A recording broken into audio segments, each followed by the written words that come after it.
All right, we're back, everybody. We're going to be watching some clips from the State of the Union, which I will admit it was probably one of Donald Trump's best speeches to date. It was a lot better than I thought it was going to be. I thought he was going to get up there and start kind of shit talking the Supreme Court or, start going after Thomas Massey over Epstein files or something, but he didn't really do any of that. He kind of stayed on message, and I thought he did a pretty good job. He looked strong. He looked competent. He looked patriotic. He made American patriots the focus. He gave those two veterans the Medal of Honor, both well-deserved. He brought in the gold medal hockey team. That was kind of cool, especially with their grand entrance. He embarrassed the Democrats by painting them as a bunch of anti-American, crazy people. And what he would do is he would honor somebody and then like lambaste the Democrats for not standing up and applauding, kind of like what he did. I think it was in his last State of the Union where he honored the kid with cancer and made him a Secret Service agent, and then pointed to the Democrats, telling them how they can't even stand for someone like that. What's wrong with them? They're a bunch of crazy people. He looked pretty good, honestly. He had some things that obviously he couldn't defend. We'll talk about those, but there's really a good little bit of psychology he did here. Because 75 Democrats, I think, skipped out. So some of the most hardcore Democrats, they said, you know what, we're not showing up to this thing. And so there were more moderate Democrats there. You still had the Rashida Tlaibs and Ilhan Omars of the world, but a lot more of the moderate Democrats were there. And he did end up getting them to stand up and applaud for some of the American heroes in the beginning. So it seemed like in the previous State of the Unions, the Democrats said, we're not standing and applauding no matter what. And then I think in the last one, some of them looked so bad not standing up for that kid. And since the 75, hardliners weren't there, they didn't have that unity, that kind of, hey, we're not standing up and applauding for Trump no matter what this time. So Trump did get them to stand up and applaud in the beginning. And then after that, you just see like little groups of Democrats here and there standing up and applauding for different things, since they have no leader and, they don't have really any core values. So they're just kind of all, doing their own thing individually.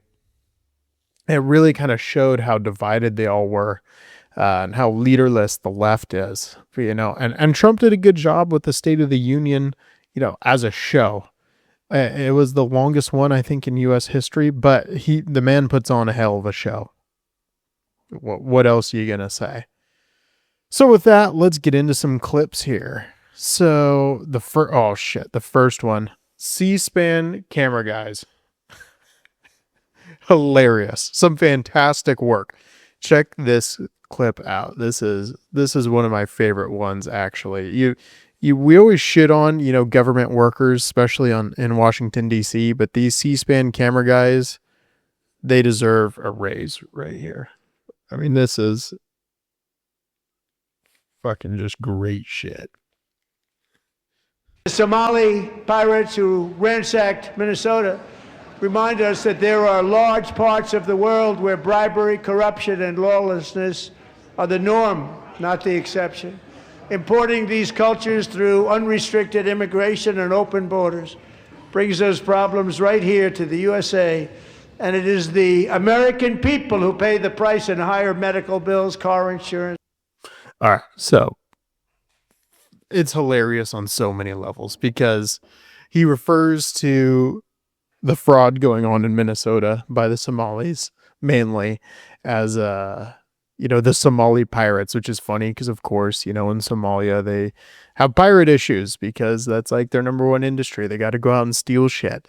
And so then as he's saying Somali pirates, the C-SPAN camera just zooms in on Ilhan Omar. She's like on the verge of tears. And then there's even like a third tier of inside baseball, that Ilhan Omar herself is completely corrupt and funneled a bunch of money to her husband for security and all sorts of, probably married her brother to get into the United States, the whole thing. she's a complete fraud herself, and pirates money from her donors and the taxpayers. So there's a lot of levels here where that quip from Donald Trump was absolutely hilarious. And classic Donald Trump, just shit on the liberals who deserve it, man. This just a part of Trump's showmanship, man. He's really Trump's really something. It's too bad we only have 3 more of these things from him, and I don't know, there are things I won't miss about Trump, but just shitting on the left is not one of them. All right, let's get into our next clip here. So the next is going to come, the big clip of the whole night. This is where Donald Trump really kind of breaks through the Democrats, and then they start becoming, this is where I was talking about, where they break into all their different groups, and some are standing for and applauding some of Trump's lines, others aren't. Let's check this one out. Then stand up and show your support. The first duty of the American government is to protect American citizens, not illegal aliens. And then they don't stand up, and he calls them a bunch of crazy people. And, it's exactly what you'd expect from the left. So let's jump. This one kind of pairs right up with clip number 3. And it is the American people who pay the price in higher medical bills, car insurance rates, rent, taxes, and perhaps most importantly, crime.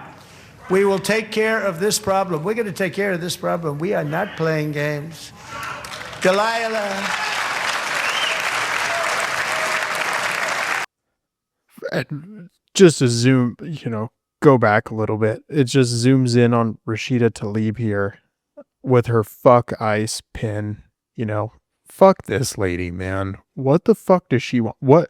What does she think this country entails? So that she just gets to say fuck ICE. We hate law enforcement. Yeah, the body she's a part of voted for all of the immigration, laws we have right now, democratically elected. Okay, all those laws democratically passed, but she says, fuck ICE. She wants no immigration control. She wants everyone in the world to be able to come live here and be on our welfare and be paid for. Fuck this lady. We'll see a little more of her later here. Here, let's get this one going. Criminals and enact serious penalties for public officials who block the removal of criminal aliens.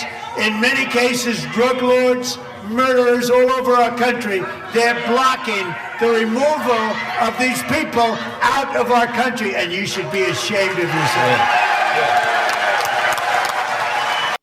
And that video is the one that really goes to the heart of this whole thing, man. The Democrats got the most riled up out of Trump saying, hey, we need to enforce our immigration laws. Immigration laws that Trump didn't even pass. Not even his. All he did was take an oath to enforce the law. Okay? And that's what he's doing. That's what his administration's doing. He doesn't have a choice. He could be like Joe Biden and completely abandon his oath to office and commit treason, but he's not. He has decided that he's going to enforce immigration law, and that's what they can't stand, because that really gets at the heart of their power. The left needs illegal immigration to keep their power up. It's tragic what they're doing, man. It really is. Let's jump over to, let's see what we got here.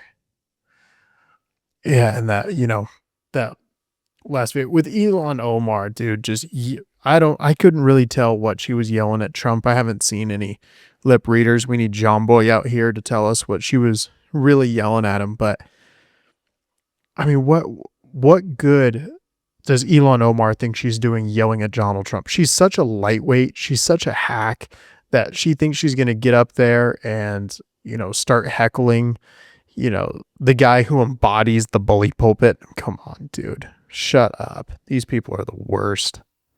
Absolute worst. But here's something interesting happened, kind of towards the end.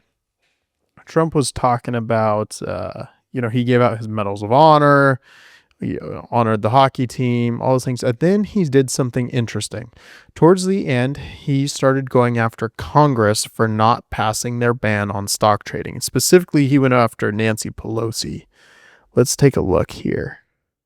From a rising stock market, let's also ensure that members of Congress cannot corruptly profit from using insider information.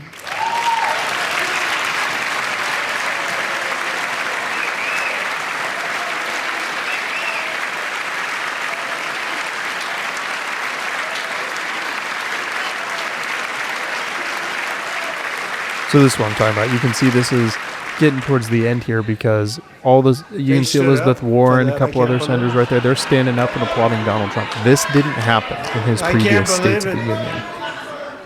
Did Nancy Pelosi stand up if she's here? Doubt it. Pass the Stop Insider Trading Act without delay. Which is funny, of course, because Nancy Pelosi famously has made, over $100 million with her husband trading in the stock market. 17,000% returns she's gotten over her career. Better than Warren Buffett, believe it or not. How she could be Speaker of the House and the world's greatest stock trader, nobody will ever know. We're just going to have to stand here and bask in her greatness because it will be forever an enigma how she was able to be at the top of congressional politics and the stock market.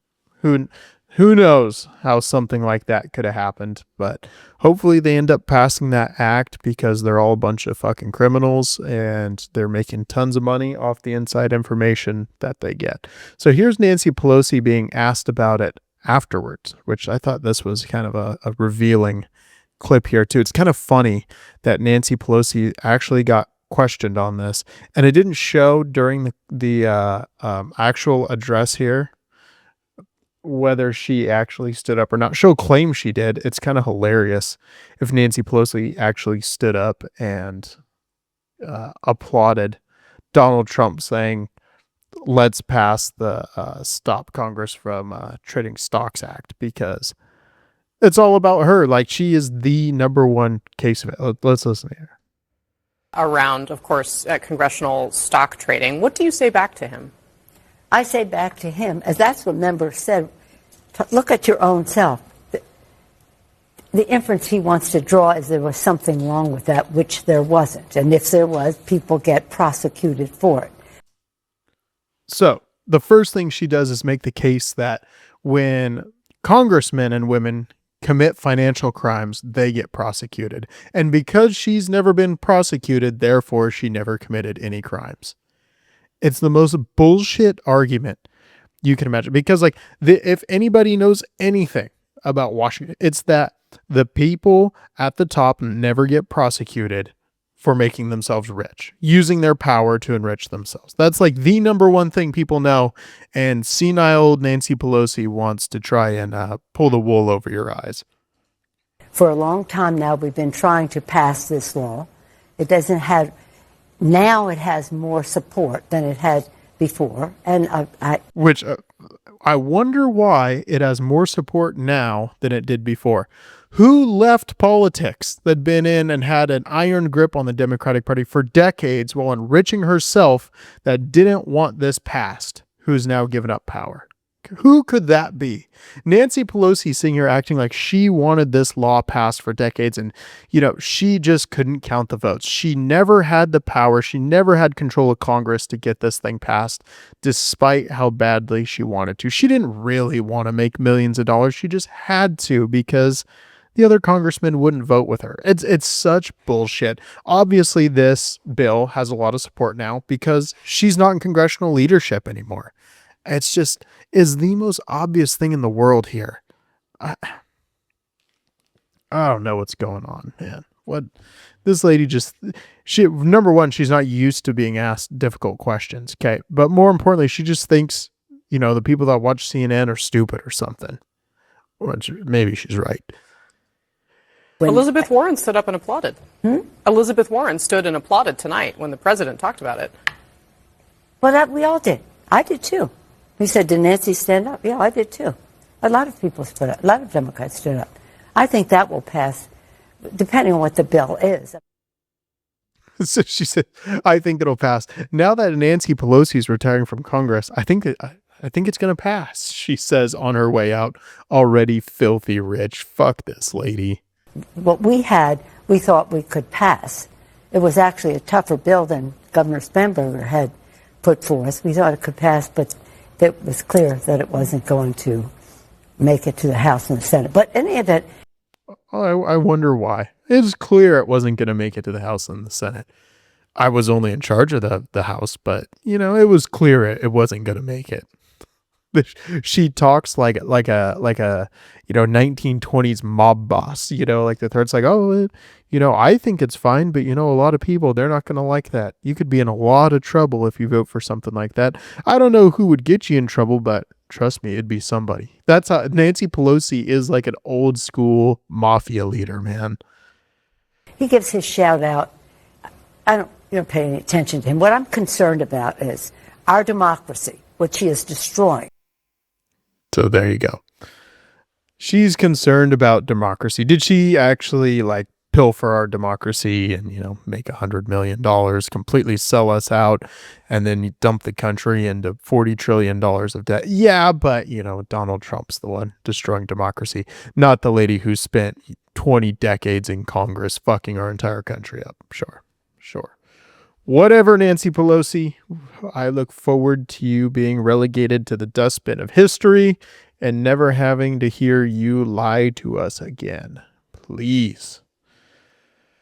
So that being said, we're going to go over the few things Trump got right here, kind of revealed. Then we're going to hit some of the stuff Trump got wrong. So the first thing that I really thought Trump highlighted well was his whole bit about ending the conflicts. And he says he ended 8 wars.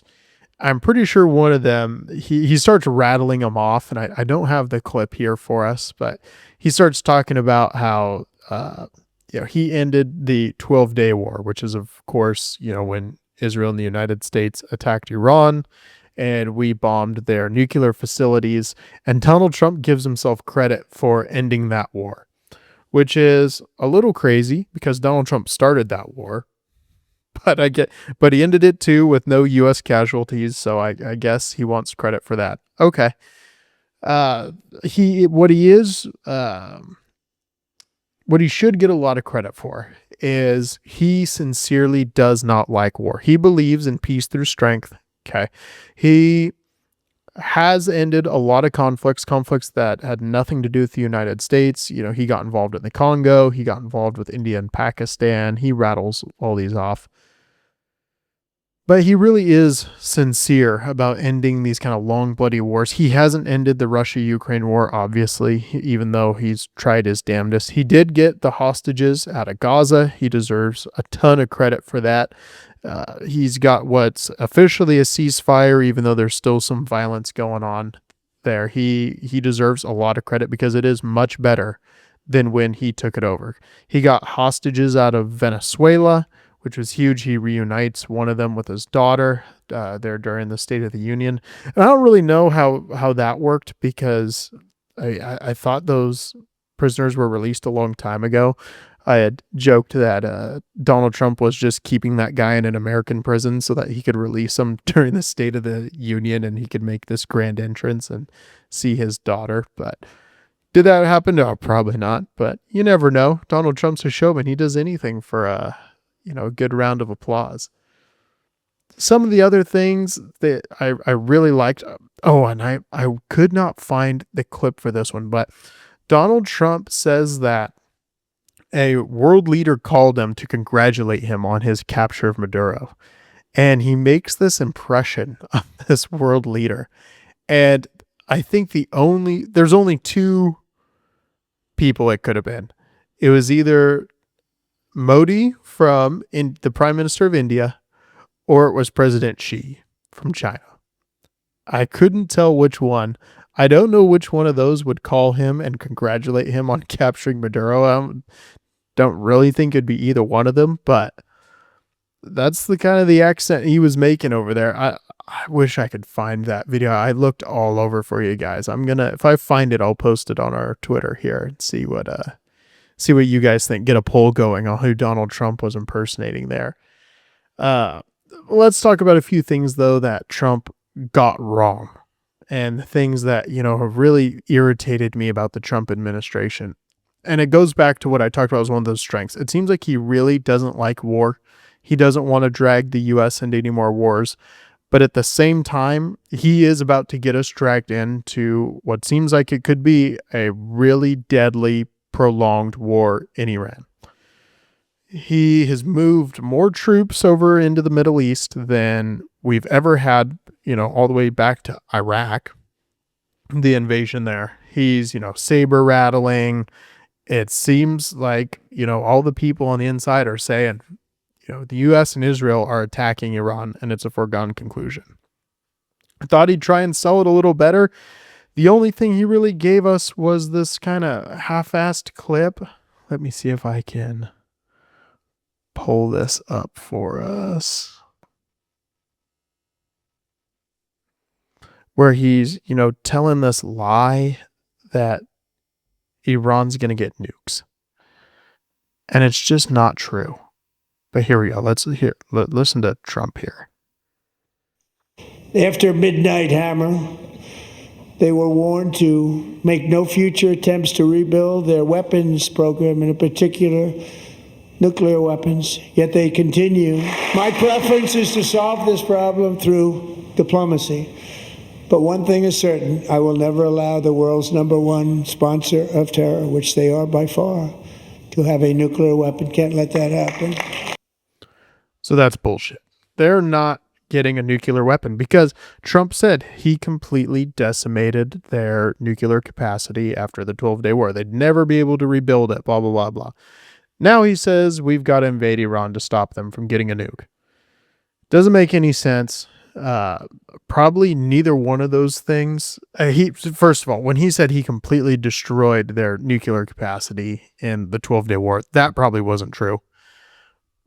But they're not, so that they've definitely got, some enriched uranium somewhere, but it's not weapons grade. They don't have intercontinental ballistic missiles. They have no way to hit the United States first of all, they don't have nukes. Second of all, they don't have a missile that could hit the United States, even if they had nukes. Okay. So that this whole pretext that we've got to stop, Iran from getting a nuke.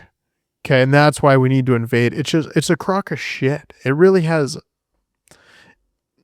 it's pretty obvious why Donald Trump wants to invade Iran. And it's because Miriam Adelson said she donated $200 million to Donald Trump's campaign, got him reelected. Donald Trump said her and her husband, before he passed, would go into his office every day, advocate for Israel, and he listens to him because they got him elected. He owes the Oval Office to him. And Bibi Netanyahu's been to the White House 7 times this year already. It's pretty clear. Here's my theory, actually. I think that Donald Trump made a deal. He said he'd entertain the idea of attacking Iran if Israel stopped the war in Gaza. And now that bill's come due. So then we had the 12-day war. For some reason or another, Trump decided he'd go strike Iran. He thought he was done. He thought that he and Bibi were square. Something's happened where Trump's got to do more now, where he thinks he has to get dragged into yet another war on Israel's behalf. The U.S. has no interests that justify war in Iran. Nothing. Okay. They're not building nukes. They don't have ICBMs to hit the United States. They have no way they're not dropping any missiles on Miami. That's not going to happen. They don't even have the power to do it. They're not going to attack Europe. The only country Iran is really threatening is Israel. And so the U.S., we already paid for one of their wars, $26 billion for them to level a captive people. So now we're going to have to pay for another one of their wars. Let's see if we can pull up this video. And if you don't believe me that Israel has wanted this war for a long time, if you don't believe that General Wesley Clark and his 7 countries memo, where they've said, you know, we want to bring down Iran along with all sorts of other countries in the Middle East, you don't even have to believe that. You can just listen to Bibi Netanyahu himself. As soon as we can get this pulled up here. So this video for you guys is Bibi Netanyahu over the last 30 years saying how far away, and because so many people agree that Iran can never have a nuclear weapon, that's pretty clear. I mean, even I would agree with that. Israel knows, okay, people agree with that. So what we have to do is lie and say they're this close to a nuclear weapon. So here, check out this video. Weapon in a very short time. It could be a year. It could be within a few months. And for those of you guys just listening, the timestamp on this first one is 2025, and we're just going to work our way back into the past. Months. They have the wherewithal, the stored up, preserved knowledge to make a bomb very quickly if they wanted to do it. Iran is so dangerous. Weeks away from having the fissile material for an entire arsenal of nuclear bombs. They're very close. They're 6 months away from being about 90% of having the enriched uranium for an atom bomb. Iran is gearing up to produce 25 bombs, atomic bombs a year, 250 bombs in a decade. Ladies and gentlemen, time is running out. Iran will be capable of producing alone, without importing anything, nuclear bombs within 3 to 5 years. So that last one was in 1995, where Benjamin Netanyahu says they're 3 to 5 years away from a nuke. So they've got a long history of these kind of lies. Okay. Iran is not close to having a nuke right now. They weren't back then, nor were they at any point in between. But that's always the justification for war. The only country who is a holder of nukes, who's not a member of the Non-Proliferation Treaty, won't admit they have them, won't submit themselves to inspections, is Israel. So, you know, back to, you know, the whole thing we always talk about where they always accuse others of what they're guilty of. There you go. So the Iran thing to me is Trump's biggest albatross around his neck right now. And he hasn't fully committed. I really hope he ends up not starting this war. People voted for Trump because they didn't want any more of these damn wars. We can't pay for them. We spent $8 trillion fighting goat herders in the Middle East. We don't want to do it anymore. We didn't get shit out of it, and we're never going to. So that brings me to my next thing here is Trump, and this was a plus and a minus, I thought. Trump didn't do a whole lot of bragging about getting the the 3 million documents from the Epstein's files released. That's kind of interesting. He talks about being the most transparent administration, blah, blah, blah, blah. And he didn't bring it up because it's pretty clear. He knows that his base is really pissed off about it. He knows he's not complying with the law. He knows Pam Bondi's breaking the law by not releasing the files. He knows Thomas Massey's really popular for pushing it, and Ro Khanna. And I thought there was a small chance where he would go after Massey there, the State of the Union, say, I released all the Epstein files, all 3 million of them, and that's everything we have. Here you go. I'm the most transparent president in history. But he didn't want to touch that subject, which, again, probably a smart move on his part. But, you know, it's one, again, huge albatross around the neck of his administration. And I think the Republicans will probably lose seats in the midterms, and the Epstein files are going to be a big reason why he was elected to release the Epstein files. That was a huge part of the populist energy behind him, and he's completely abandoned his base over it. So the Republicans, you know, going along with this whole stunt, deserve to lose. Sorry. And I'm angry at them for it. And I hate this whole line of attack. You hear Pam Bondi go, yelling at Democrats, oh, you guys had 4 years to release him and you didn't. It's like, yeah, but that's why they have no fucking power. And if you keep doing this shit, you're going to have no power either. We don't like the fucking Democrats. Why are we going to, compare ourselves to them? It's stupid. It's a stupid justification, and they should release all the files right now. Then you can get over to Donald Trump, bragging about his $1 trillion military budget being a good thing. Again, it's like, fuck, man. Could you imagine what we could do with $1 trillion in this country? Securing our border, bringing in, reining it here in California, homelessness, being a huge issue. Not that more money itself is going to solve that, but how much we could lower all of our taxes. Maybe we could stop printing money, pay down the debt, you name it. Think of anything. Think of the potholes in your roads. Think of, how shitty the schools are your kids go to. All that could be fixed with $1 trillion. But instead, we've got to build $200,000 bombs to give to Israel and drop on sand dunes in the Middle East. So, yay. Everybody can be happy about that one. And then there's the economy. He just kind of touches on, that one, lowest inflation, blah, blah, blah, blah. The economy is such a mixed bag. I really don't want to get into it too much right now, but you do hear the Trump administration telling people, the economy is great. The economy is great. Ignore the statistics, ignore the financial pain you're still in, and, focus on, how great, one little reduction in inflation is. It's just kind of a ridiculous lie. And then the Biden administration tried this one too. The inflation's good. The inflation's a good thing. Ignore how badly you're hurting. Ignore your bank account. Ignore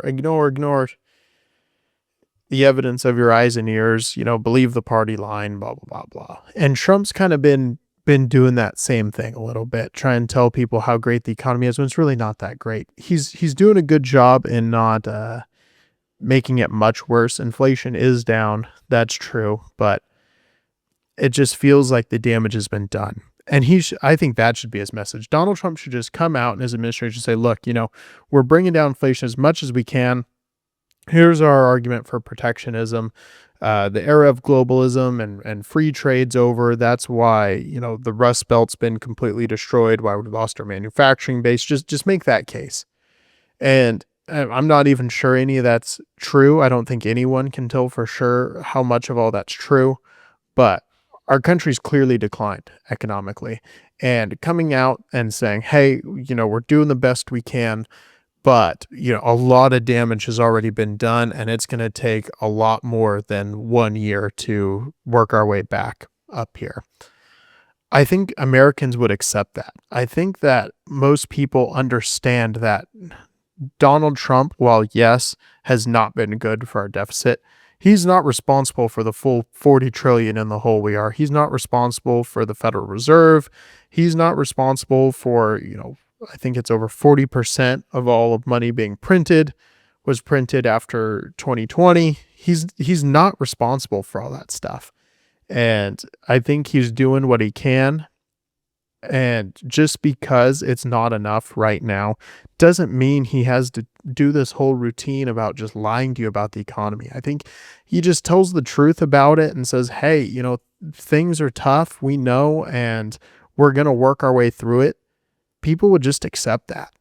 So, well, next episode we're going to work our way through the response events the Democrats did. They did all sorts of weird, crazy shit. So make sure you guys jump on for that one. That's going to be fun. Talk to you later.